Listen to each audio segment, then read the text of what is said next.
अस्सलाम वालेकुम to everyone in biryani and me में आज जो रेसिपी मैं नहीं लेके आई, एक जो है वो फेस मास्क है, स्क्रब भी है, ये ऑल इन वन है।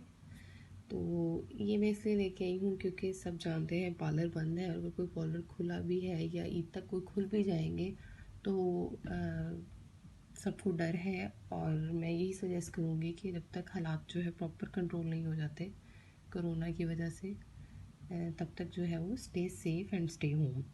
तो ये मास्क उन सब लोगों के लिए है। ईद भी बहुत करीब आ गई है, 4-5 दिन रह गए ईद में भी। तो ये मास्क जो है डेली अपने फेस पे आप 2 दफ़ा अप्लाई करें। इसका कोई साइड इफ़ेक्ट नहीं है, लगा के 15 मिनट छोड़ दें। तो इसके जो इंग्रेडिएंट्स हैं वो मैं आपको बताती हूँ। चलिए जी, इंग्रेडिएंट नोट कर लें। इसमें मैंने 1 खाने का चम्मच जो है वो दही लिया है,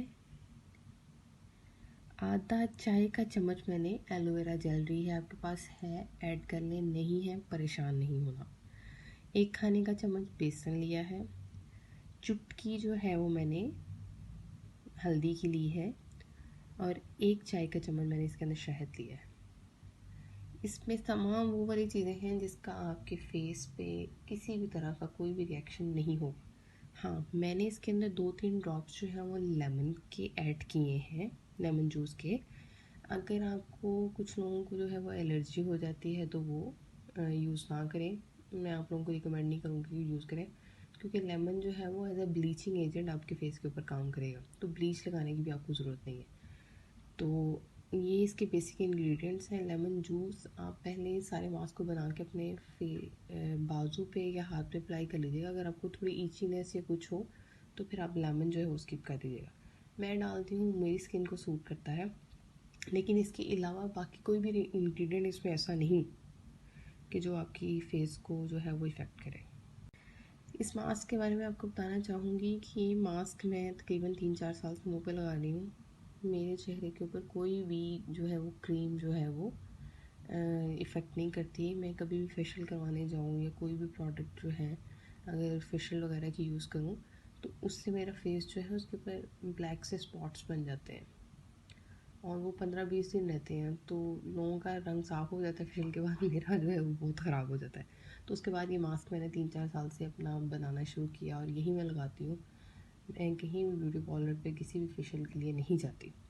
तो ज़रूर इसको ट्राई कीजिएगा। अब इसको मिक्स करते हैं अच्छे से। ये मास्क हमारा बिल्कुल जो है वो मिक्स हो गया है, और ये बड़ा थिक सा बनता है अगर आपका दही जो है उसके अंदर पानी नहीं है। तो अगर पानी वाला दही है तो फिर थोड़ा सा ये पतला बनेगा, ये क्रीम की तरह आपके मुँह के ऊपर लग जाएगा अच्छे से, थिक सी लेयर इसकी। और 15 मिनट के बाद ये ऑटोमेटिकली ड्राई हो जाएगा। जब ये ड्राई हो जाए तो आपने हाथों को गीला करके आपने सर्कुलर मोशंस के अंदर अपना मसाज करना है पूरे फेस का, नेक का। बेसन का जो है इसमें फ़ायदा ये है कि बेसन जो है वो आपका डीप क्लींजर का काम करेगा, इसके अंदर स्क्रब का काम करेगा। तो आपके पोर्स के अंदर जितना भी कोई ऑयल है या कोई सफाई नहीं हुई प्रॉपर, जो क्लिनजिंग इतने महीनों से लॉकडाउन की वजह से, वो सारी ये क्लीन कर देगा, डेड स्किन रिमूव कर देगा और आपको एक फ्रेश सी लुक देगा। क्योंकि ईद में 4 से 5 दिन रहेंगे तो मैं रिकमेंड करूँगी कि अगर कुछ लोगों को बहुत ज़्यादा फेस ख़राब हो गया हुआ है, जिन्होंने बिल्कुल ख्याल नहीं किया लॉकडाउन के डेज़ में, तो आप 2 दफ़ा अप्लाई कर लें। सुबह कर लें 15 मिनट लगाएं, मसाज करें, शाम को करें 15 मिनट लगाएं, मसाज करें, और उसके बाद नॉर्मल पानी के साथ इसको धो लें।